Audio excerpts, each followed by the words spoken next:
Pananampalataya, pag-asa at debosyon. Sa loob ng maraming siglo, ang relihiyon ang nagsisilbing kanlungan ng milyong-milyong tao na naghahanap ng gabay sa buhay. Ngunit sa makabagong panahon, may ilang pinuno ng simbahan na hindi lamang nagpapakalat ng salita ng Diyos, kundi nakabuo rin ng napakalaking imperyo ng kayamanan. Sino-sino nga ba ang mga pinakamayayamang pastor sa buong mundo at saan nagmula ang kanilang milyong-milyong dolyares?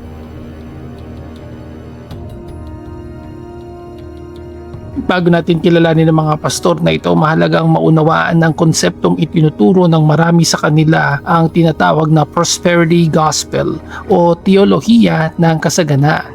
Ayon sa paniniwalang ito, ang pananampalataya, positibong pag-iisip at ang pagbibigay ng donasyon o ikapo sa simbahan ay nagdudulot ng ganti mula sa Diyos, hindi lamang sa espiritual na paraan kundi maging sa pisikal at pinansyal na kayamanan.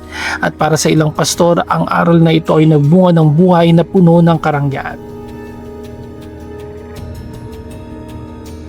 Umpisahan natin sa kontinente ng Africa, particular sa Nigeria, ang itinuturing na isa sa mga sentro ng megachurches sa buong mundo.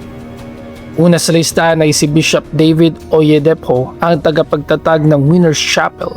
Sa tinatayang net worth na humigit kumulang $150 million, siya ang tinuturing na isa sa pinakamayamang pastor sa buong Africa. Ang kanyang auditorium ay kasya ang higit ang 50,000 tao sa isang seating pa lamang.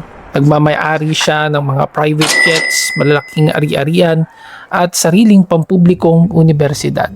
Hindi rin huli si Pastor Chris Oyakhilome ng Christ Embassy na may estimated worth na umaabot sa $50 million. Bukod sa mga donasyon, ang kanyang wealth ay nagmumula sa kanyang malawak na media network, mga aklat at mga magazine na ibinibenta sa buong mundo.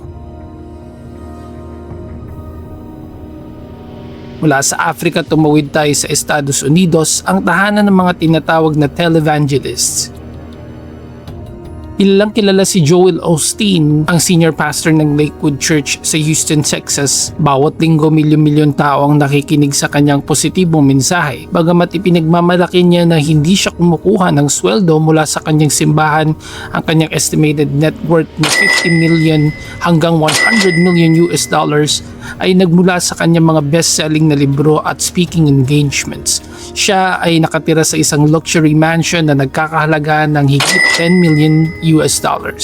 Subalit pagdating sa sukdulang kayamanan sa Amerika, nangingibabaw ang pangalan ni Kenneth Copeland. Sa mga ulat, ang kanyang net worth ay tinatayang nasa $300 million hanggang $700 million.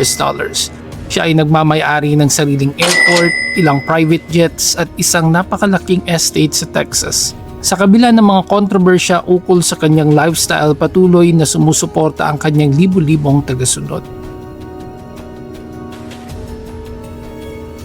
Ang ganitong uri ng kayamanan ay hindi ligtas sa batikos. Maraming kritiko, maging mula sa loob ng Kristyanismo, ang nagtatanong, nararapat ba na ang mga pinuno ng simbahan ay mamuhay sa labis na karangyaan habang marami sa kanilang mga kasapi ay naghihirap? Ayon sa mga kritiko, ginagamit ang ilan aral ng Biblia upang mangolekta ng pera sa mga taong umaasa sa milagro. Subalit pinagtatanggol naman ng mga tagasunod ng mga pastor na ito ang kanilang mga pinuno. Anila ang kayamanan ng pastor ay katibayan lamang na epektibo ang kanilang itinuturo at biyaya ito ng Diyos dahil sa kanyang malawak na kawanggawa.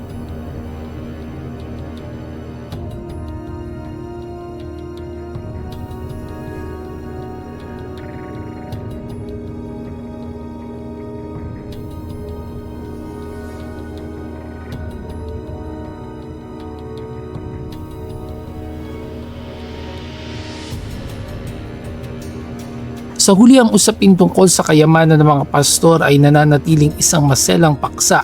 Para sa iba, ito ay simbolo ng tagumpay at pagpapala ng pananampalataya, ngunit para sa marami, ito ay paalala na dapat maging maingat sa pagitan ng tunay na espiritual na serbisyo at ng negosyo ng relihiyon.